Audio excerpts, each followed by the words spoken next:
সংসারে প্রচলিত সকল ধর্ম গীতার দূরস্থ প্রতিধ্বনি মাত্র। ভগবান মহাবীর, ভগবান গৌতম বুদ্ধ, গুরু নানক, সন্ত কবীর প্রমুখের শ্রদ্ধাপূর্ণ তপ সিদ্ধান্তগুলির উচ্চতম অভিব্যক্তি গীতা শাস্ত্র। গীতার দিব্যবাণী আপনাদের সকলের আত্মদর্শনের জন্য প্রস্তুত করা হয়েছে।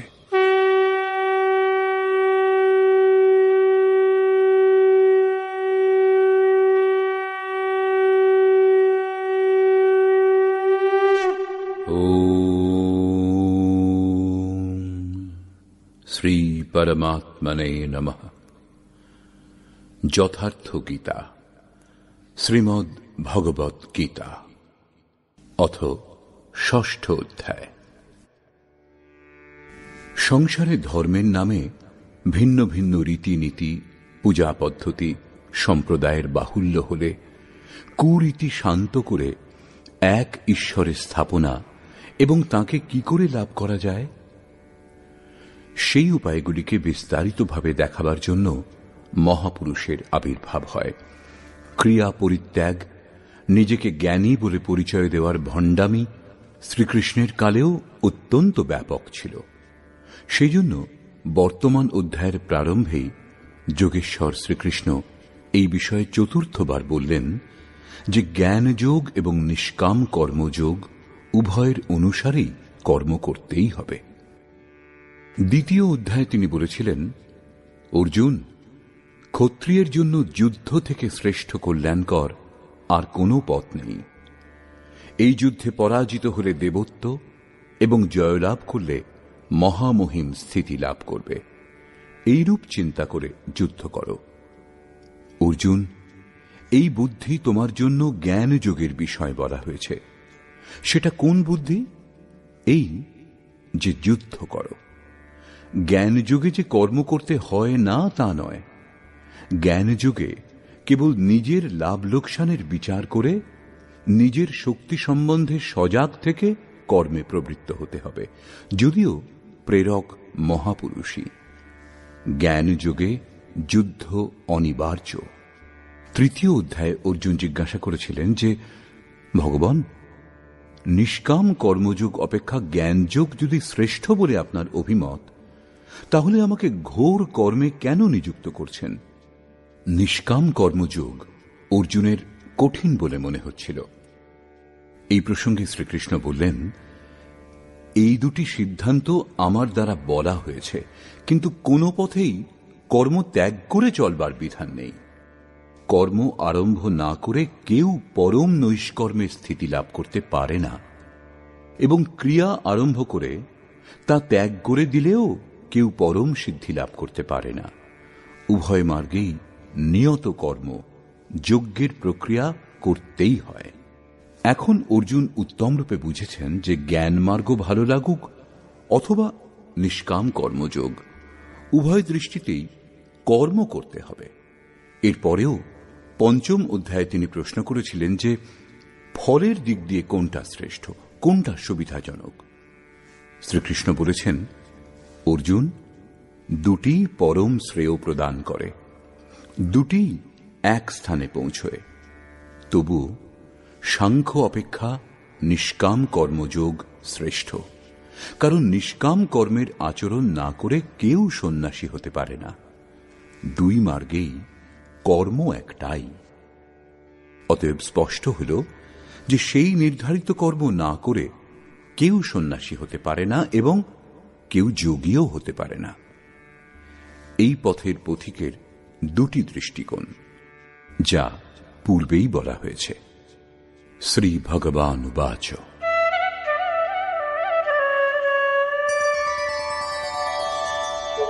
অনাশ্রিতঃ কর্মফলম কার্যং কর্ম করোতি ইয়ঃ স সন্ন্যাসী চ যোগী চ ন নিরগ্নির্ন চাক্রিয়ঃ।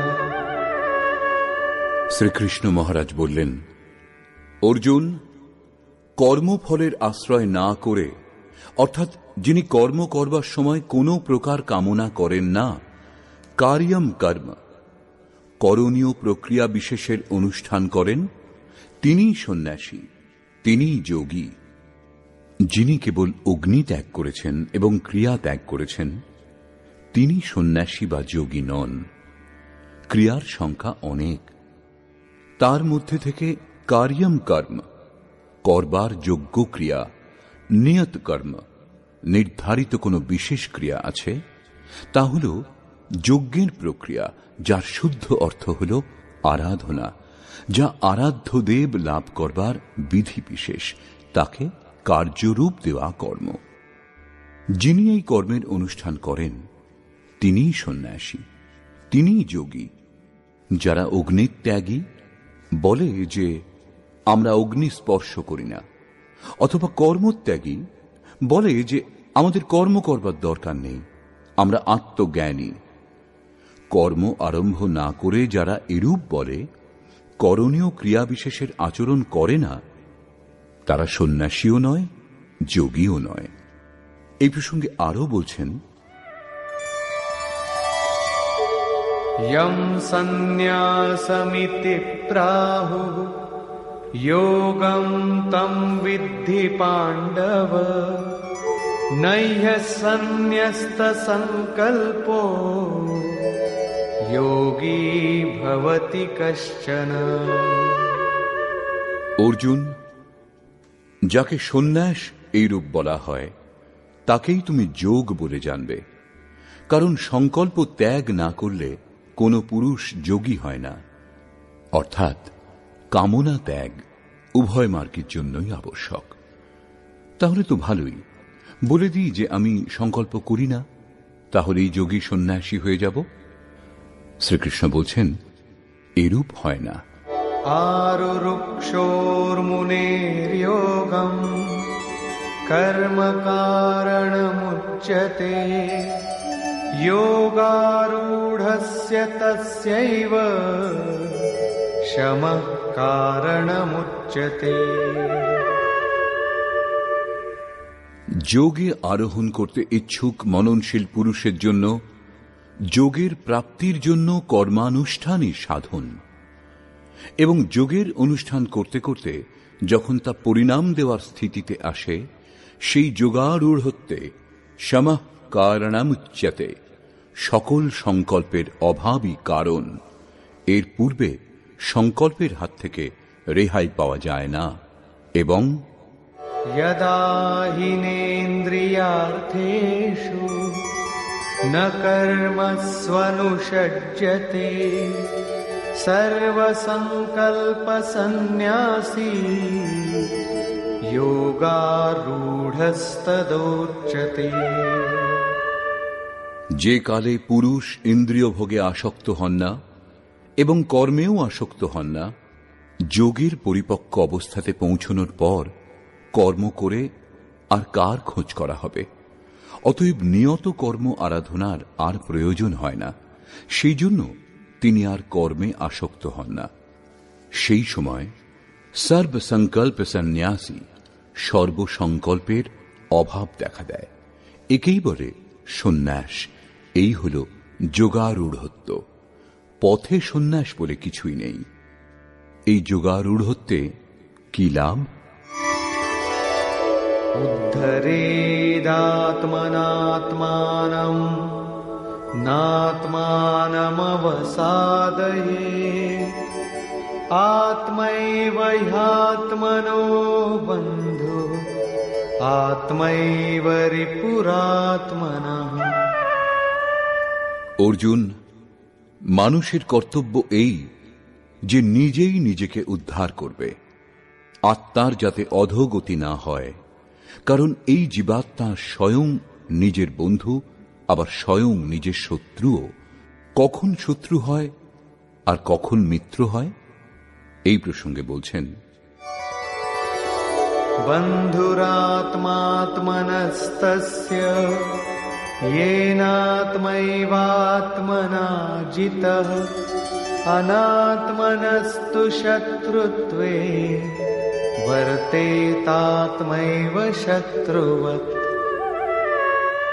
যে জীবাত্মা দ্বারা মন এবং দেহেন্দ্রিয়াদি জয় করা হয়েছে, তার জন্য তারই জীবাত্মা বন্ধু, এবং যার দ্বারা মন, ইন্দ্রিয় সমূহ এবং দেহ জয় করা হয়নি, তার জন্য শত্রু সে স্বয়ং।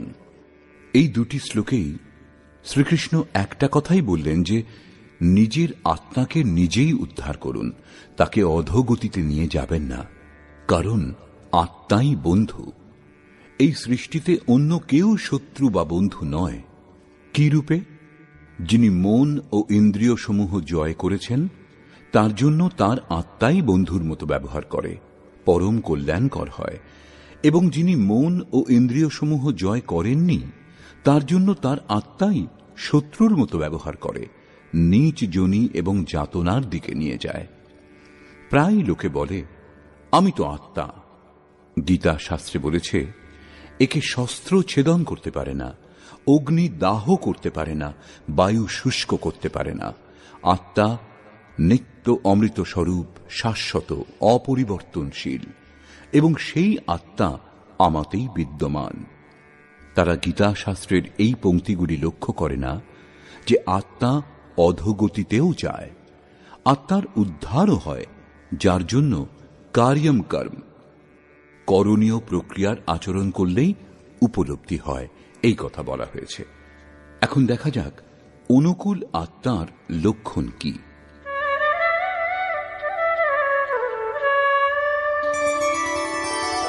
जितात्मनः प्रशान्तस्य परमात्मा समाहितः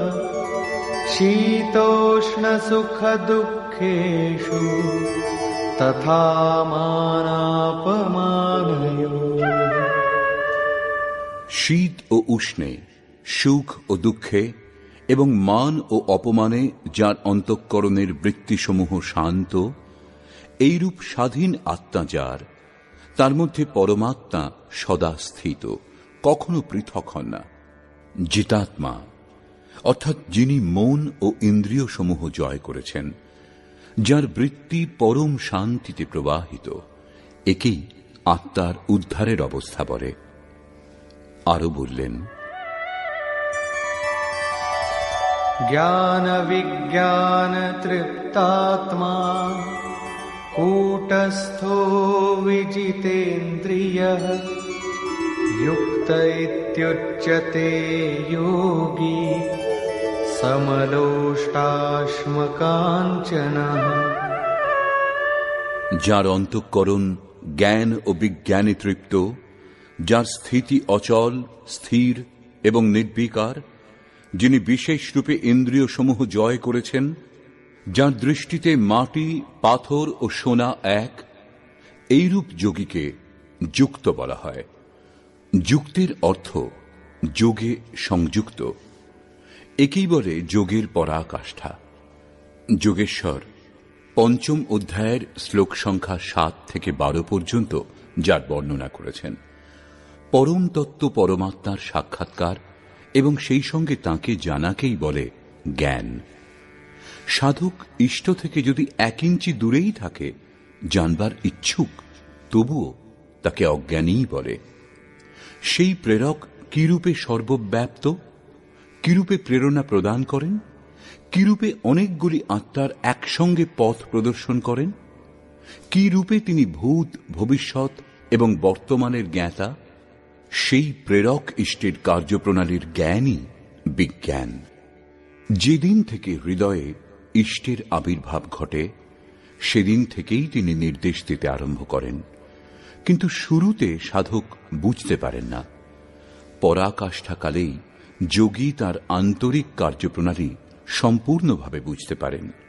এই বোঝার ক্ষমতাকেই বিজ্ঞান বলে। যোগারূঢ় অথবা যুক্ত পুরুষের অন্তঃকরণ জ্ঞান বিজ্ঞানে তৃপ্ত থাকে। এইরূপ যোগযুক্ত পুরুষের স্থিতির নিরূপণ করে যোগেশ্বর শ্রীকৃষ্ণ পুনরায় বললেন,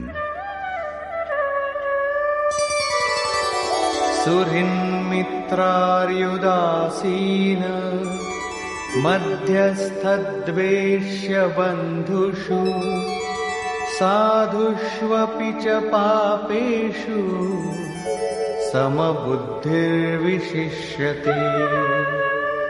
লাভ করবার পর মহাপুরুষ সমদর্শী ও সমবর্তী হন। পূর্বের শ্লোকে তিনি বলেছেন, যিনি পূর্ণ জ্ঞাতা অথবা পণ্ডিত, তিনি বিদ্যা বিনয় সম্পন্ন ব্রাহ্মণে, চণ্ডালে, গরু, কুকুর, হাতিতে সমদর্শী হন। এই শ্লোক তারই পূরক। তিনি আন্তরিকতার সঙ্গে পরের উপকার করেন। এরূপ সহৃদয় মিত্র, শত্রু, উদাসীন, দেশী, বন্ধু, ধর্মাত্মা এবং পাপীদের প্রতিও সমান দৃষ্টি সম্পন্ন যোগযুক্ত পুরুষ অতি শ্রেষ্ঠ। তারা কে কি করে না করে কার্যকলাপের উপর দৃষ্টি দেন না। তাদের ভিতরে যে আত্মা আছে সেই দিকেই তাঁর দৃষ্টি পড়ে। এদের মধ্যে পার্থক্য কেবল এই দেখেন যে কেউ কিছু নিম্ন স্তরে দাঁড়িয়ে, কেউ নির্মলতার কাছাকাছি পৌঁছেছেন, কিন্তু সে ক্ষমতা সকলের মধ্যেই আছে। এখানে যোগযুক্তের লক্ষণ পুনরায় পুনরাবৃত্তি করা হয়েছে। কিভাবে যোগযুক্ত অবস্থা লাভ করা যায়, কিভাবে যজ্ঞ করা হয়, যজ্ঞস্থলী কিভাবে প্রস্তুত হবে, আসন কেমন হবে, কি রূপে আসনে উপবেশন করা হবে, যজ্ঞকর্তা দ্বারা যে নিয়মগুলি পালন করা হবে, আহার বিহার, শয়ন জাগরণে সংযম এবং কর্মচেষ্টা কিভাবে সম্পাদন হবে, এই বিন্দুগুলির ওপর যোগেশ্বর শ্রীকৃষ্ণ এর পরের 5টি শ্লোকে আলোকপাত করেছেন। আপনিও যাতে সেই যজ্ঞ সম্পন্ন করতে সমর্থ হন। 3য় অধ্যায়ে তিনি যজ্ঞের নাম নিয়ে বলেছেন যে যজ্ঞের প্রক্রিয়াই সেই নিয়ত কর্ম। 4র্থ অধ্যায়ে তিনি যজ্ঞের স্বরূপ বিস্তারপূর্বক বলেছেন, যাতে প্রাণের অপানে আহুতি, অপানের প্রাণে আহুতি, প্রাণ অপানের গতি রোধ করে মনকে নিরুদ্ধ করা হয়।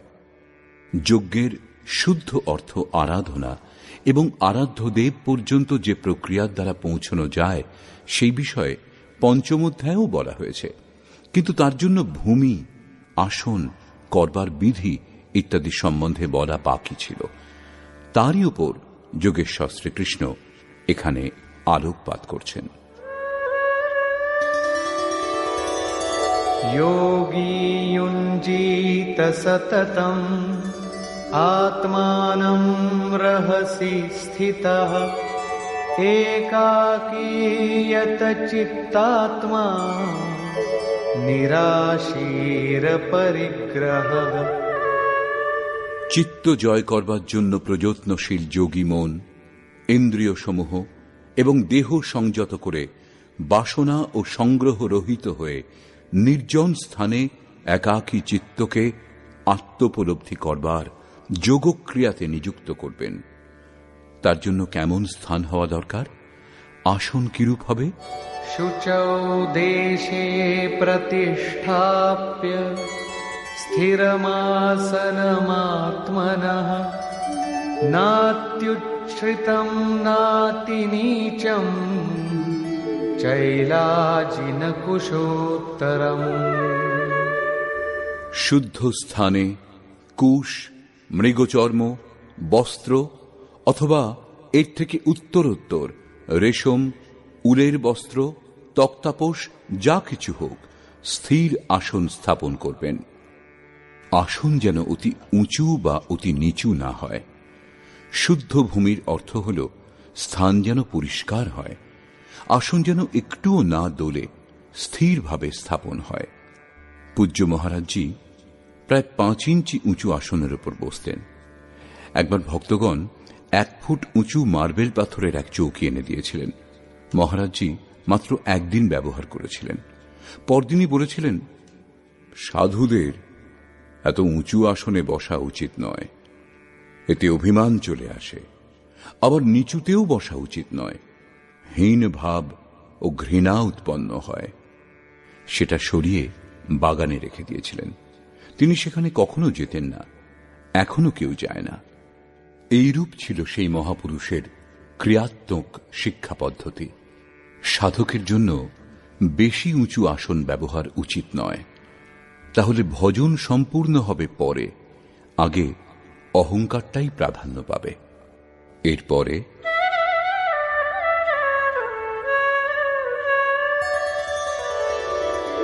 तत्रैकाग्रं मनः कृत्वा यत चित्तेन्द्रियक्रियः उपविश्यासने युञ्जात् योगमात्मविशुद्धये।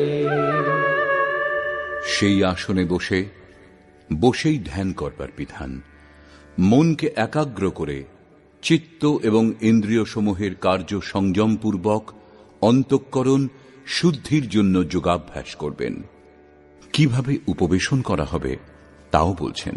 সমঙ্কায় শিরো গ্রীবম ধারয়ন্নচলং স্থিরঃ সম্প্রেক্ষ্য নাসিকাগ্রং স্বং দিশশ্চানবলোকয়न्। দেহ, গ্রীবা ও মস্তক সরল ও অচলভাবে স্থির করে যেমন কোন সরল রেখা হয় এইরূপ সোজা দৃঢ় হয়ে বসুন এবং কোনো দিকে না তাকিয়ে স্বীয় নাসিকাগ্রে দৃষ্টি নিবদ্ধ করুন। নাক দেখবার নির্দেশ দিচ্ছেন না, পরন্তু সোজা বসলে নাকের সোজাসুজি যেখানে দৃষ্টি পড়ে সেখানে দৃষ্টি নিবদ্ধ করুন। এদিক ওদিক দেখার চঞ্চলতা যেন না হয়। স্থির হয়ে বসবেন এবং প্রশান্তাত্মা বিগতভিঃ ব্রহ্মচারী ব্রতে স্থিতঃ মনঃ সংযম্য মচ্চিত্তো যুক্ত আসীত মৎপরঃ। ব্রহ্মচর্য ব্রতে স্থিত।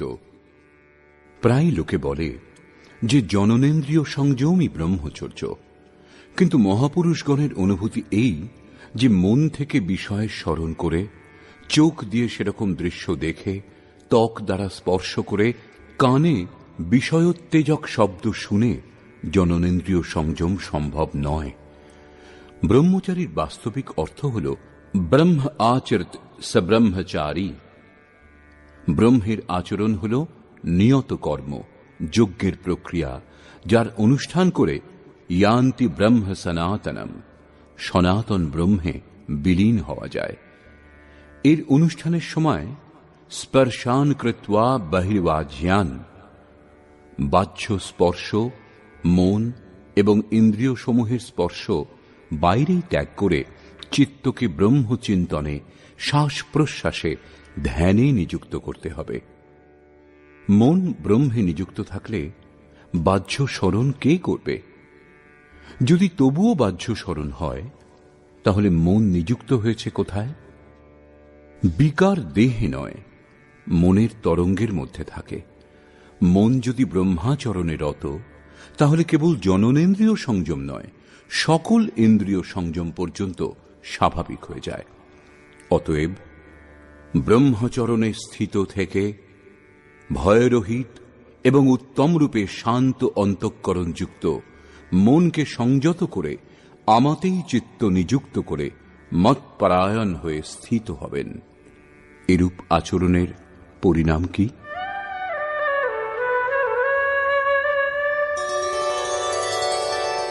युञ्जन्नेवं सदात्मानं योगी नियतमानसः शान्तिं निर्वाणपरमां मत्संस्थामधिगच्छति। এইরূপ নিজেকে নিরন্তর সেই চিন্তনে নিযুক্ত করে যোগী সংযতভাবে মন সমাহিত করে আমার স্থিতিরূপ পরাকাষ্ঠাযুক্ত শান্তিপ্রাপ্ত হন।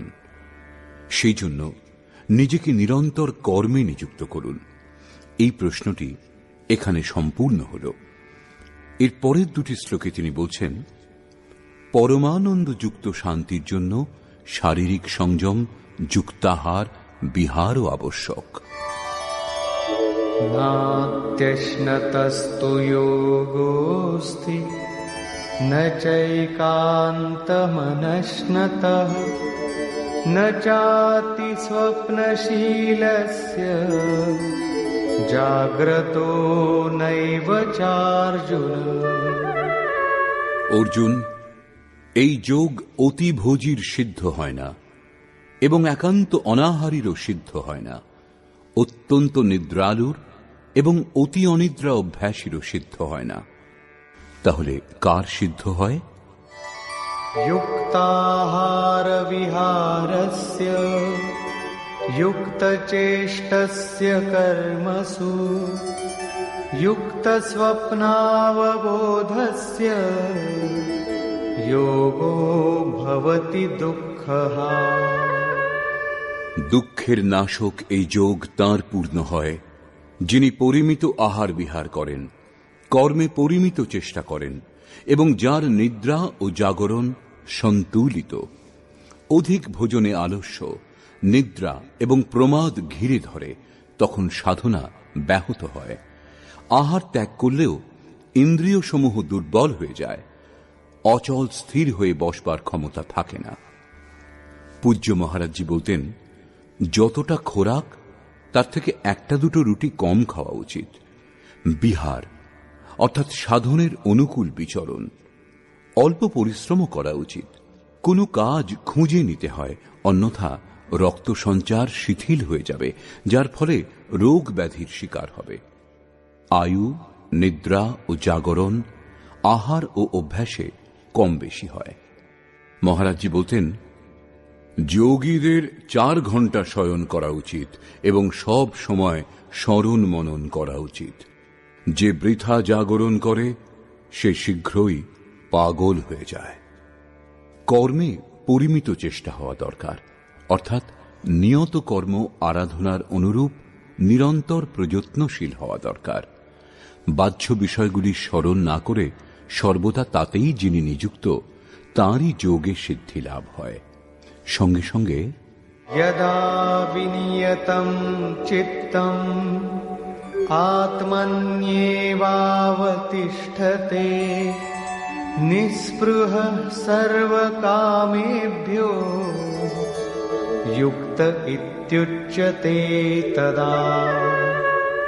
এই প্রকার যোগের অভ্যাস দ্বারা বিশেষ রূপে সংযত চিত্ত যে কালে পরমাত্মাতে উত্তম রূপে স্থিত হন, প্রায় বিলীন হয়ে যান, সেই কালে কামনা থেকে মুক্ত পুরুষকে যোগযুক্ত বলা হয়। এখন বিশেষ রূপে বিজিত চিত্তের লক্ষণ কি?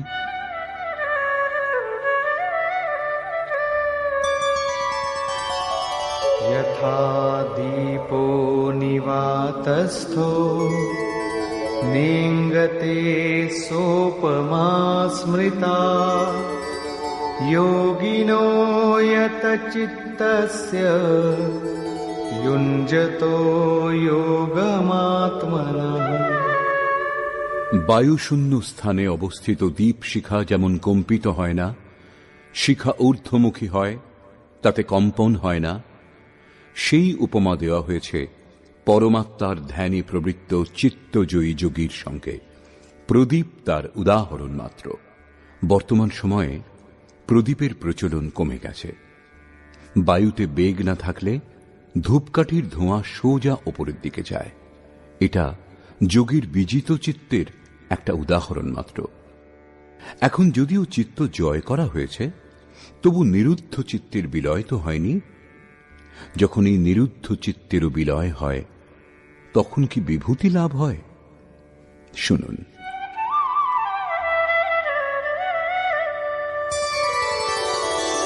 यत्रो परमते चित्तं निरुद्धं योगसेवया यत्र चैवात्मनात्मानं पश्यन्नात्मनि तुष्यति। যে অবস্থায় যোগাভ্যাসের দ্বারা অভ্যাস না করলে কখনো নিরুদ্ধ হবে না, অতএব যোগাভ্যাস দ্বারা নিরুদ্ধ চিত্তেরও নিবৃত্তি হয়, বিলীন হয়ে যায়, শেষ হয়ে যায়, সেই অবস্থায় আত্মনা স্বীয় আত্মার দ্বারা আত্মানম পরমাত্মার দর্শন করে আত্মনি এবা স্বীয় আত্মাতেই সন্তুষ্ট হয়। কারণ প্রাপ্তিকালে পরমাত্মার সাক্ষাৎকার হয়, কিন্তু পরক্ষণেই তিনি নিজের আত্মাকে সেই শাশ্বত ঈশ্বরীয় বিভূতিগুলিতে ওতপ্রোত দেখেন। ব্রহ্ম যেমন অজর, অমর, শাশ্বত, অব্যক্ত এবং অমৃত স্বরূপ, তেমনি আত্মাও অজর, অমর, শাশ্বত, অব্যক্ত ও অমৃত স্বরূপ আছে, কিন্তু তবুও সেই আত্মা অচিন্ত। যতক্ষণ চিত্ত এবং চিত্তের তরঙ্গ বিদ্যমান, ততক্ষণ আপনার উপভোগের জন্য নয়। নিরুদ্ধ চিত্ত এবং নিরুদ্ধ চিত্তেরও বিলুপ্তিকালে পরমাত্মার সাক্ষাৎকার হয় এবং দর্শনের পরেই সেই ঈশ্বরীয় গুণধর্মে যোগী নিজেকে যুক্ত দেখেন। সেই জন্য তিনি নিজের আত্মাতেই সন্তুষ্ট হন। এই তাঁর স্বরূপ, এই হল পরাকাষ্ঠা। এরই পূরক এর পরের শ্লোকটি।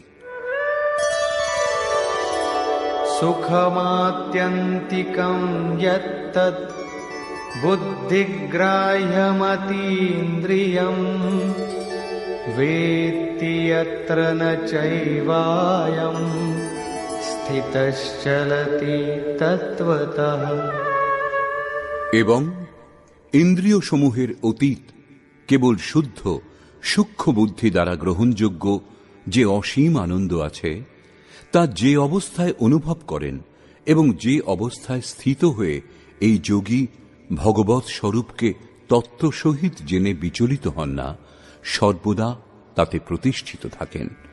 এবং यं लब्ध्वा चापरं लाभं मन्यते नाधिकं ततः यस्मिन् स्थितो न दुःखेन गुरुणापि विचाल्यते। পরমেশ্বরের প্রাপ্তিরূপ যে লাভ, পরাকাষ্ঠার শান্তি লাভ করে যোগী অন্য লাভ তদপেক্ষা অধিক মনে করেন না, এবং ভগবৎ প্রাপ্তিরূপ যে অবস্থায় স্থিত যোগী মহা দুঃখেও বিচলিত হন না, কারণ তার দুঃখ বোধ হয় না, কারণ যে চিত্ত বোধ করত তা বিলীন হয়ে গেছে। এই রূপ তম বিদ্যা দুঃখ সংয়োগ वियोगं योगसंगितं सनिश्चयेन योक्तव्यो योगो निर्विण्णचेतसा। যা সংসারের সংযোগ ও বিয়োগ থেকে রহিত, তার নাম যোগ। সে সুখ আত্যন্তিক, তার মিলনকে যোগ বলে। যাকে পরম তত্ত্ব পরমাত্মা বলা হয়, তার মিলনকে যোগ বলে। সেই যোগের অভ্যাস স্থির হয়ে নিশ্চয়পূর্বক করা কর্তব্য। যিনি ধৈর্য ধারণ করে রত থাকেন, তিনি যোগে সফল হন।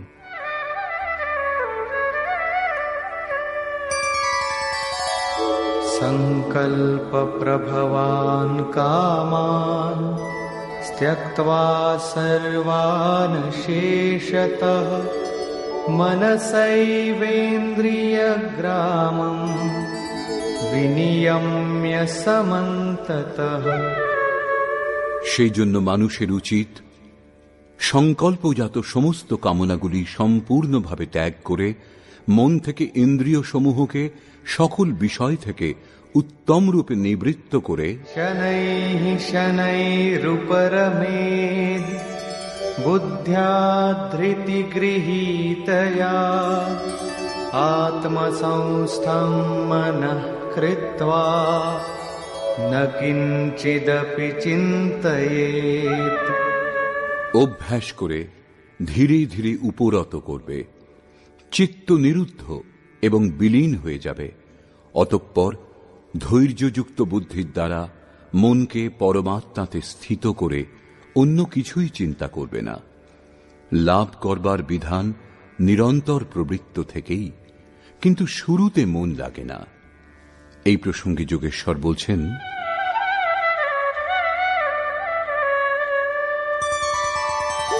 यतो यतो निश्चरति मनश्चञ्चलमस्थिरम् ततस्ततो नियम्यैतद् आत्मन्येव वशं नयेत्। এই অস্থির ও চঞ্চল মন যে যে কারণে সাংসারিক পদার্থে ধাবিত হয় সেই সেই বিষয় থেকে নিবৃত্ত করে বারবার অন্তরাত্মাতেই নিরুদ্ধ করবেন। প্রায় লোকে বলে যে মন যেখানে যেতে চায় যেতে দাও, প্রকৃতির মধ্যেই কোথাও যাবে এবং প্রকৃতিও ব্রহ্মের অন্তর্গত। প্রকৃতিতে বিচরণ করা ব্রহ্মের বাইরে নয়। কিন্তু শ্রীকৃষ্ণের অনুসারে এটা ভুল। গীতায় এই সমস্ত মান্যতাগুলির কোনো স্থান নেই। শ্রীকৃষ্ণ বলছেন, মন যে যে বিষয়ে ধাবিত হয়, যে মাধ্যমে যায়, সেই মাধ্যমকেই সংযত করে পরমাত্মাতে নিযুক্ত করবেন। মনকে নিরুদ্ধ করা সম্ভব। এই নিরুদ্ধের পরিণাম কি?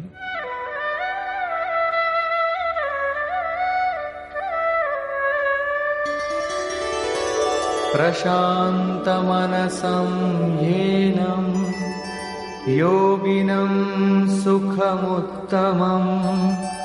उपैति शान्तरजसं ब्रह्मभूतमकल्मषम्। যার মন পূর্ণরূপে শান্ত, যিনি পাপমুক্ত, যার রজোগুণ শান্ত হয়ে গেছে, ব্রহ্মের সঙ্গে একীভূত, এরূপ যোগী সর্বোত্তম আনন্দ লাভ করেন, যার থেকে শ্রেষ্ঠ কিছুই নেই। এই প্রসঙ্গে পুনরায় জোর দিলেন।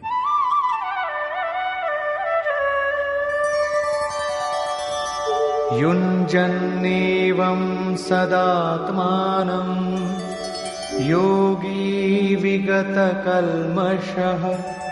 सुखेन ब्रह्म संस्पर्शम् अत्यन्तं सुखमश्नुते। এই রূপে আত্মাকে নিরন্তর সেই পরমাত্মাতে যুক্ত করে নিষ্পাপ যোগী সুখপূর্বক পরব্রহ্ম পরমাত্মার প্রাপ্তির অসীম আনন্দের অনুভব করেন। তিনি ব্রহ্ম সংস্পর্শ অর্থাৎ ব্রহ্মে স্পর্শ এবং তাতে স্থিত হওয়ার সঙ্গে অসীম আনন্দের অনুভব করেন। অতএব ভজন অনিবার্য। এই প্রসঙ্গে আরো বলছেন,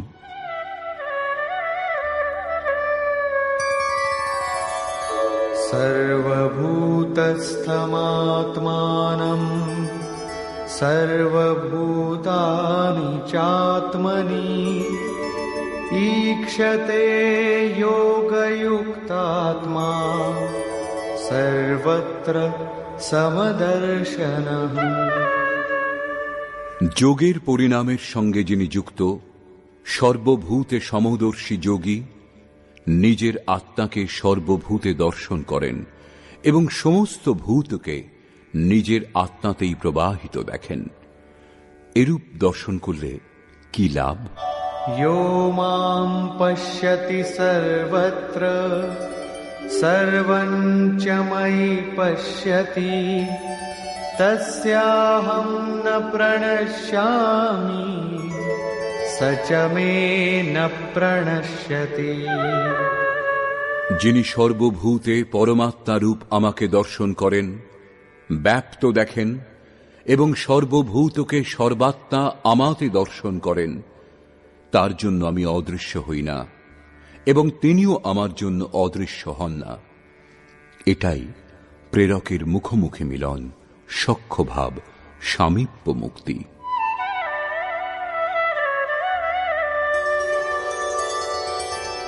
सर्वभूतस्थितं यो मां भजत्येकत्वमास्थितः सर्वथा वर्तमानोऽपि स योगी मयि वर्तते। যিনি বহুর মধ্যে উপরোক্ত একত্বভাবে আমাকে ভজনা করেন, তিনি সর্বপ্রকারের কার্যে নিযুক্ত থেকেও আমাতেই অবস্থিতি করেন। কারণ আমি ব্যতীত তার জন্য আর কেউ নেই, তার সব কিছু বিলীন হয়ে গেছে। সেই জন্য এখন তিনি ওঠা বসা যা কিছু করেন আমার সংকল্পেই করেন।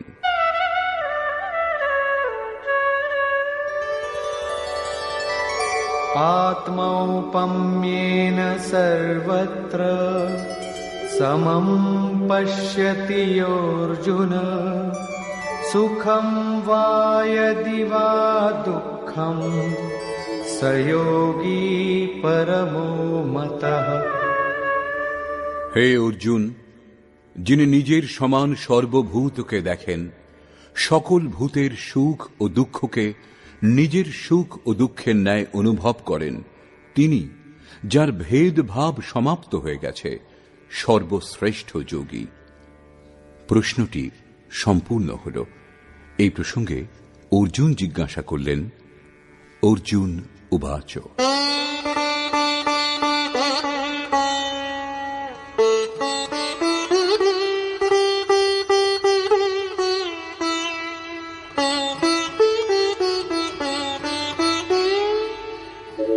योऽयं योगस्त्वया प्रोक्तः साम्येन मधुसूदन, एतस्याहं न पश्यामि चञ्चलत्वात् स्थितिं स्थिराम्। হে মধুসূদন, যে যোগ আপনি ব্যাখ্যা করলেন যাতে সমদর্শী হওয়া যায়, মন চঞ্চল, এই কারণে দীর্ঘকাল স্থায়ী স্থিতিতে আমি নিজেকে দেখছি না।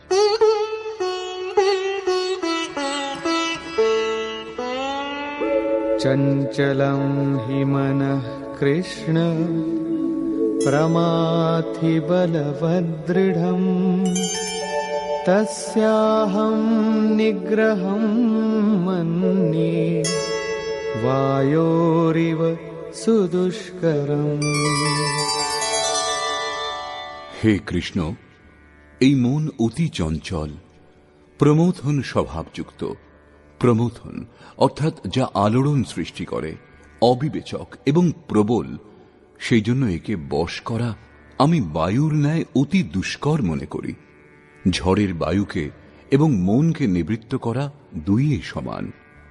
এই প্রসঙ্গে যোগেশ্বর শ্রীকৃষ্ণ বলছেন, শ্রী ভগবান উবাচ।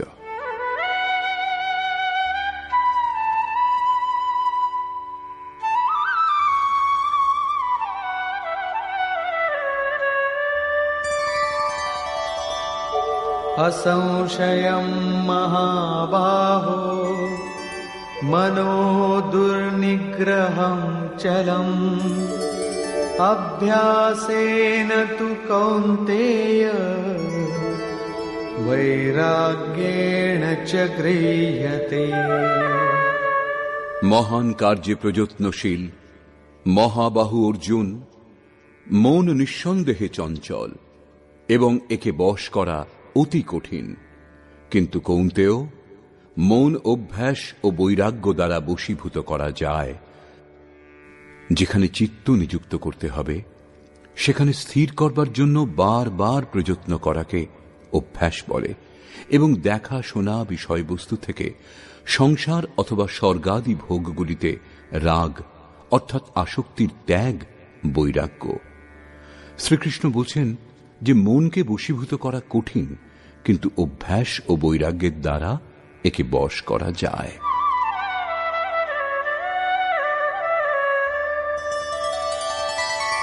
असंयतात्मना योगो दुष्प्राप इति मे मतिः, वश्यात्मना तु यतता शक्यो वाप्तुमुपायतः। অর্জুন, যে পুরুষ মনকে বশ করেনি তার পক্ষে যোগ দুষ্প্রাপ্য, কিন্তু যার মন সবশ সেই প্রযত্নশীল পুরুষ যোগ লাভ করতে পারেন। এই আমার অভিমত। যত কঠিন তুমি মনে করছো তত কঠিন নয়। অতএব একে কঠিন মনে করে ত্যাগ করে দিও না, প্রযত্নপূর্বক এই যোগ লাভ করো, কারণ মন বশীভূত হলেই যোগ সম্ভব। এই প্রসঙ্গে অর্জুন জিজ্ঞাসা করলেন, অর্জুন উবাচ।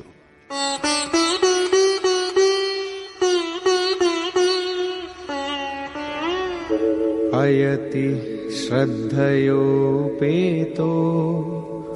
योगाच्चलितमानसः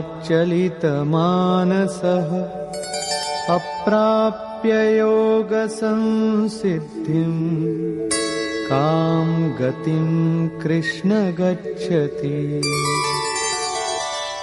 যোগ করতে করতে যদি কোনো ব্যক্তির মন যোগচ্যুত হয়, যদ্যপি তিনি এখনো শ্রদ্ধাবান, তথাপি এরূপ ব্যক্তি ভগবৎ সিদ্ধি লাভ না করে কোন গতি পেয়ে থাকেন? कच्चिन्नो भय विभ्रष्टः छिन्नाभ्रमिव नश्यति अप्रतिष्ठो महाबाहो विमूढो ब्रह्मणः पथि। মহাবাহু শ্রীকৃষ্ণ, ভগবৎ প্রাপ্তির মার্গ থেকে বিচলিত সেই মোহিত ব্যক্তি ছিন্ন ভিন্ন মেঘের ন্যায় উভয় দিক থেকে নষ্টভ্রষ্ট হয়ে যান কি? একখণ্ড মেঘ বর্ষাও দিতে পারে না, আবার বড় মেঘের সঙ্গে মিশতেও পারে না। দেখতে দেখতে হাওয়ায় বিলুপ্ত হয়ে যায়। সেইরূপ শিথিল প্রযত্নশীল কিছুকাল সাধনা করে স্থগিত করে দিলে তিনি নষ্ট হয়ে যান কি? তিনি আপনার সঙ্গে একীভূত হতে পারেন না এবং ভোগগুলিকেও ভোগ করতে পারেন না। তাহলে তার গতি কি হয়?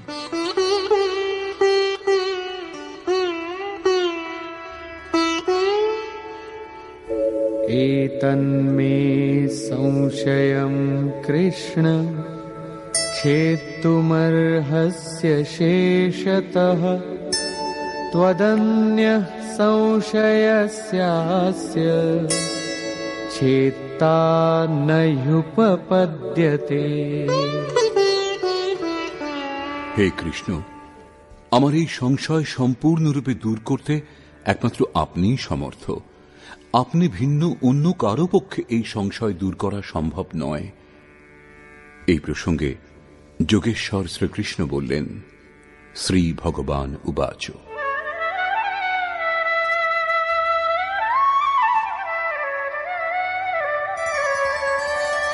पार्थ नैवेह नामुत्र विनाशस्तस्य विद्यते न हि कल्याणकृत् कश्चिद् दुर्गतिं तात गच्छति। পার্থিব দেহকেই রথ ভেবে লক্ষ্যের দিকে অগ্রসর অর্জুন, সেই পুরুষের না এই লোকে না পরলোকেও নাশ হয়। কারণ হে বৎস, সেই পরম কল্যাণকর নিয়ত কর্মের আচরণ করেন যিনি, তার কখনো দুর্গতি হয় না। তাহলে তার কি হয়? प्राप्य पुण्यकृतान् लोकान् उषित्वा शाश्वती समाः शुचीनां श्रीमतां गेहे योगभ्रष्टोऽभिजायते। মন বিচলিত হলে যোগভ্রষ্ট সেই ব্যক্তি পুণ্যবানগণের লোকাদিতে বাসনাগুলি ভোগ করেন। যে বাসনাগুলির জন্য তিনি যোগভ্রষ্ট হয়েছিলেন, ভগবান অল্প সময়ের মধ্যেই সব দেখিয়ে শুনিয়ে দেন। সেগুলিকে ভোগ করে তিনি সুচীনাং শ্রীমতাং সদাচার সম্পন্ন শ্রীমান পুরুষের গৃহে জন্মগ্রহণ করেন। শ্রীমান তিনি, যিনি শুদ্ধ আচরণ করেন। अथवा योगिनामेव कुले भवति धीमताम् एतद्धि दुर्लभतरम् लोके जन्म यदीदृशम्। অথবা সে স্থানেও যদি জন্ম না হয়, তাহলে স্থির বুদ্ধি যোগীগণের কুলে তিনি প্রবেশ পেয়ে যান। শ্রীমান পুরুষের গৃহে পবিত্র সংস্কার ছেলেবেলা থেকেই পড়তে থাকে, কিন্তু সেখানে জন্ম না হলে তিনি যোগীগণের কুলে, গৃহে নয় শিষ্য পরম্পরায় প্রবেশ পেয়ে যান। কবির, তুলসী, রৈদাস, বাল্মীকি এরা শুদ্ধ আচরণযুক্ত শ্রীমানগণের গৃহে নয়, যোগী কুলে স্থান পেয়েছিলেন। সদ্গুরুর কুলে সংস্কারের পরিবর্তনও একটা জন্ম, এবং এইরূপ জন্ম সংসারে নিঃসন্দেহে অতি দুর্লভ।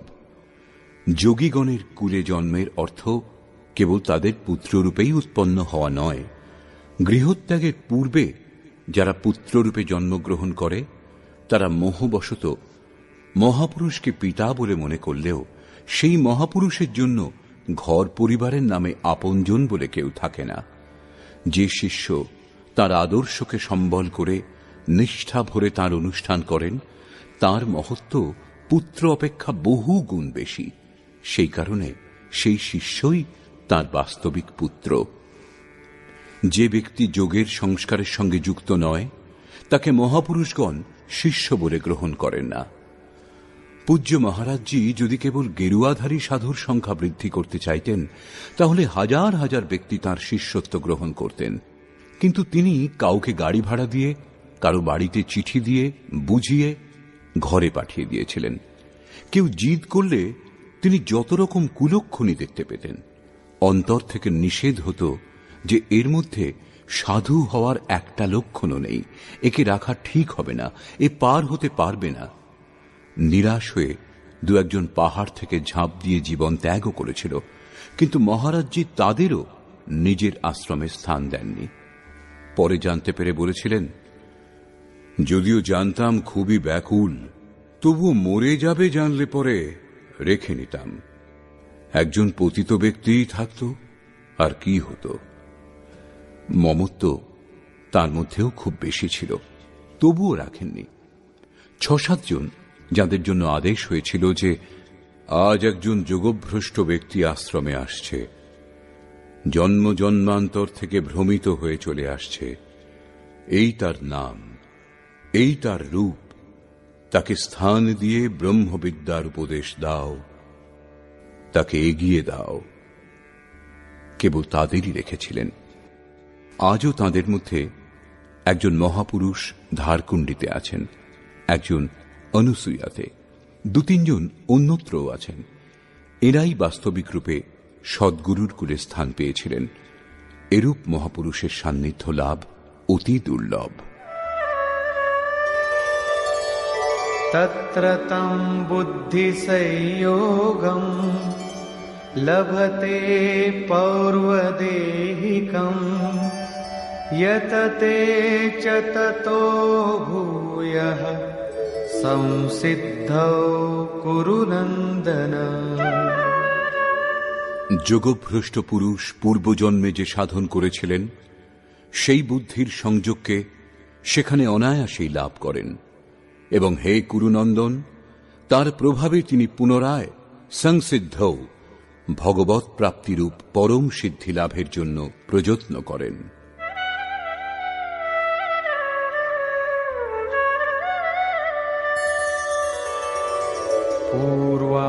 पूर्वाभ्यासेन तेनैव ह्रियते ह्यवशोऽपि सः जिज्ञासुरपि योगस्य शब्दब्रह्माति वर्तते।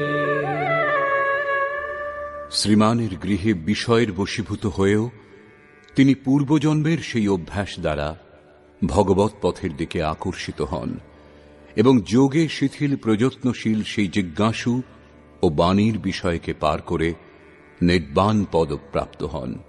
এটাই তাঁর প্রাপ্তির উপায়। এক জন্মে কেউ লাভ করেনও না।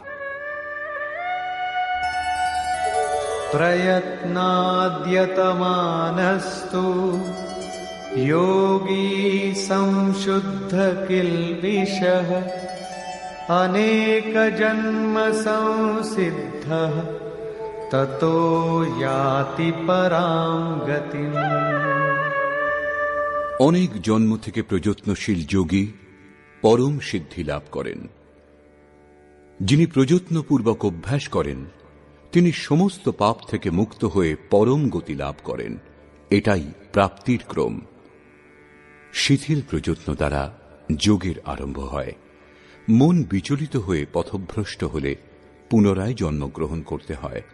পরে সদ্গুরুর কুলে প্রবেশ পাওয়া যায় এবং প্রত্যেক জন্মে অভ্যাসে প্রবৃত্ত থেকে সেখানেই পৌঁছন, যাকে পরম গতি, পরম ধাম বলা হয়। শ্রীকৃষ্ণ বলেছেন যে এই যোগে বীজের নাশ হয় না। আপনি এই পথে শুধু দুপা চলুন, সেই সাধনের কখনো নাশ হবে না। যে কোনো পরিস্থিতিতে পুরুষ এতটা নিশ্চয়ই করতে পারেন, কারণ অল্প সাধন নানা পরিস্থিতিতে ঘিরে থাকে যে ব্যক্তি সেই করতে পারে, কারণ তার সময় নেই। আপনি কালো ফর্সা যাই হন, এই পৃথিবীর যেখানেই আপনি থাকুন না কেন, এই গীতা শাস্ত্র সকলের জন্য, আপনার জন্য। শর্ত এই যে আপনি মানুষ হবেন। উৎকট প্রযত্নশীল যিনি হন, কিন্তু শিথিল প্রযত্নশীল কেবল গৃহস্থই হয়। গীতা গৃহস্থ, বৈরাগ্যবান, শিক্ষিত, অশিক্ষিত সর্বসাধারণ মানুষ মাত্রের জন্য, শুধু সাধু নামক বিশেষ কোনো প্রাণীদের জন্য নয়। শেষে যোগেশ্বর শ্রীকৃষ্ণ নির্ণয় করলেন,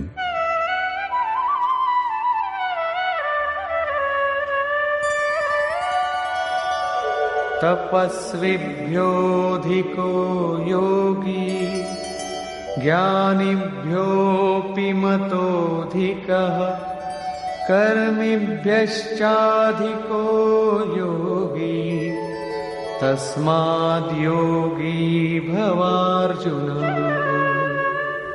যোগী তপস্বীগণ অপেক্ষা শ্রেষ্ঠ, জ্ঞানীগণ অপেক্ষা এবং কর্মীগণ অপেক্ষাও যোগী শ্রেষ্ঠ। অতএব অর্জুন, তুমি যোগী হও।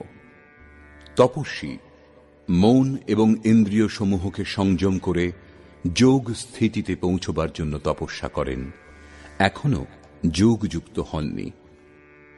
কর্মী কর্মী এই নিয়ত কর্মকে জেনে তাতে প্রবৃত্ত হন। তিনি নিজের সামর্থ্যের বিবেচনা না করেই প্রবৃত্ত হন এবং সমর্পণের ভাব নিয়েও প্রবৃত্ত হন না, কর্ম করেন মাত্র। জ্ঞানী জ্ঞানমার্গী সেই নিয়ত কর্ম, যজ্ঞের প্রক্রিয়া বিশেষ উত্তম রূপে অবগত হয়ে নিজের ক্ষমতা বিবেচনা করে তাতে প্রবৃত্ত হন। তার লাভ লোকসানের দায়িত্ব তার নিজের উপরেই থাকে। যোগী নিষ্কাম কর্মযোগী ইষ্টের উপর নির্ভর করে পূর্ণ সমর্পণের সঙ্গে সেই নিয়ত কর্ম যোগ সাধনাতে প্রবৃত্ত হন। তার যোগক্ষেমের দায়িত্ব স্বয়ং ভগবান এবং যোগেশ্বর বহন করেন। পতনের পরিস্থিতি এলেও তার পতনের ভয় নেই, কারণ যে পরম তত্ত্ব লাভে তিনি ইচ্ছুক, সেই পরম তত্ত্ব তার সব ভার বহন করেন। তপস্বী নিজেকে যোগযুক্ত করবার জন্য প্রযত্নশীল। কর্মী সেই নিয়ত কর্ম জেনেই কর্মে প্রবৃত্ত। উভয়েরই পতনের সম্ভাবনা অধিক, কারণ এদের মধ্যে সমর্পণের ভাব থাকে না এবং নিজের লাভ লোকসান বোঝবার ক্ষমতাও নেই। কিন্তু জ্ঞানী যোগের পরিস্থিতি সম্বন্ধে অবগত, নিজের সামর্থ্য বোঝেন, তার সব ভার তাঁর নিজের উপরই থাকে।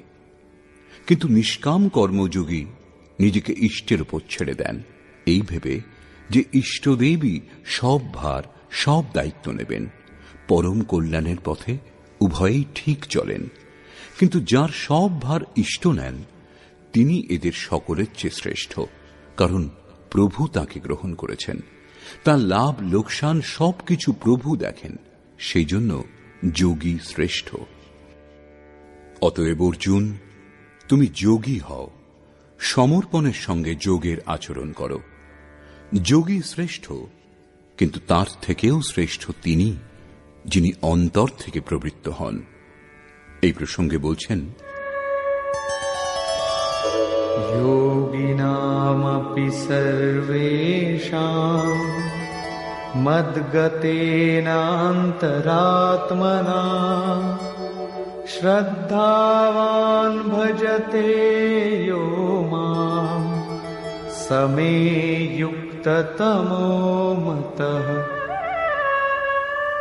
নিষ্কাম কর্মযোগীগণের মধ্যেও যিনি শ্রদ্ধা বিভোর হয়ে অন্তর থেকে অন্তর্চিন্তন দ্বারা নিরন্তর আমার ভজনা করেন, সেই যোগী পরম শ্রেষ্ঠ, এটা আমার অভিমত। ভজন আড়ম্বর অথবা প্রদর্শন নয়। আড়ম্বর অথবা প্রদর্শনে সমাজ অনুকূল হতে পারে, কিন্তু প্রভু প্রতিকূল হয়ে যান।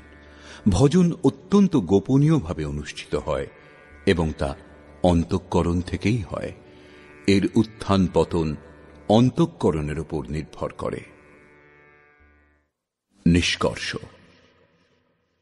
বর্তমান অধ্যায়ের প্রারম্ভে যোগেশ্বর শ্রীকৃষ্ণ বলেছেন যে ফলের আশা ত্যাগ করে যিনি কার্যম কর্ম অর্থাৎ করণীয় প্রক্রিয়া বিশেষের আচরণ করেন তিনিই সন্ন্যাসী এবং সেই কর্মের কর্তা বাস্তবিক যোগী।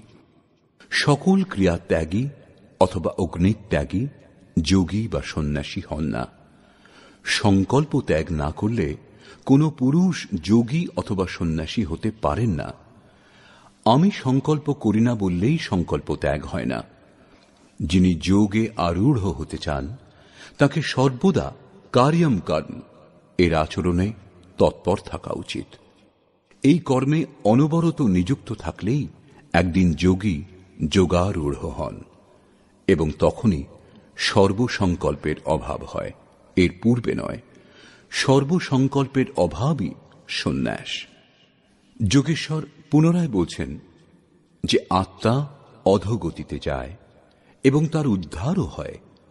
যিনি ইন্দ্রিয় সমূহ এবং মন জয় করেছেন তার আত্মা তার সঙ্গে বন্ধুর মতো ব্যবহার করে এবং পরম কল্যাণকর হয়। যিনি জয় করেননি তার আত্মা তার জন্য শত্রু হয়ে শত্রুতা করে, যাতনার কারণ হয়ে দাঁড়ায়। অতএব মানুষের উচিত যাতে আত্মা অধোগতিতে না যায় তার চেষ্টা করা, উদ্ধারের জন্য কর্ম করা উচিত। যোগেশ্বর ভগবৎপ্রাপ্ত যোগীর স্থিতি স্পষ্ট করলেন। যজ্ঞস্থান উপবেশন করবার আসন ও উপবেশনের নিয়ম সম্বন্ধে তিনি বললেন যে স্থান যেন নির্জন ও পবিত্র হয়। বস্ত্র মৃগচর্ম অথবা কুশাসনের মধ্যে যে কোনো একটা হওয়া উচিত। কর্মের অনুরূপ চেষ্টা, যুক্তাহার, বিহার, নিদ্রা জাগরণের সংযমের উপর তিনি জোর দিলেন। যোগীর নিরুদ্ধ চিত্তের উপমা তিনি বায়ুশূন্য স্থানের অকম্পিত প্রদীপ শিখার সঙ্গে দিলেন এবং এই প্রকার নিরুদ্ধ চিত্তও যখন বিলীন হয়ে যায় তখন তিনি যোগের পরাকাষ্ঠা অর্থাৎ অসীম আনন্দ লাভ করেন। সংসারের সংযোগ বিয়োগ শূন্য অনন্ত সুখকে মোক্ষ বলে। যোগের অর্থ হল তার সঙ্গে মিলন। যিনি এর সঙ্গে একীভূত হন তিনি সমদর্শী হন। নিজের আত্মা যেরূপ সেই রূপ সকলের আত্মাকে দেখেন। তিনি পরম পরাকাষ্ঠারূপ শান্তিপ্রাপ্ত হন। অতএব যোগ আবশ্যক। মন যেখানেই যাক সেখান থেকেই আকর্ষণ করে বারবার একে নিরুদ্ধ করবার প্রযত্ন করা উচিত। শ্রীকৃষ্ণ স্বীকার করলেন যে মনকে বশীভূত করা কঠিন, কিন্তু একে বশীভূত করা সম্ভব। মন অভ্যাস ও বৈরাগ্য দ্বারা বশীভূত হয়। শিথিল প্রযত্নশীল ব্যক্তিও বহু জন্মের অভ্যাসের পর সেখানেই পৌঁছন যাকে পরম গতি অথবা পরম ধাম বলে। তপস্বীগণ, জ্ঞানমার্গী এবং কর্মীগণ অপেক্ষা যোগী শ্রেষ্ঠ। সেই জন্য অর্জুন, তুমি যোগী হও। সমর্পণের সঙ্গে অন্তর থেকে যোগের আচরণ করো। বর্তমান অধ্যায়ে যোগেশ্বর শ্রীকৃষ্ণ প্রমুখ রূপে যোগ প্রাপ্তির জন্য অভ্যাসের উপর জোর দিলেন। অতএব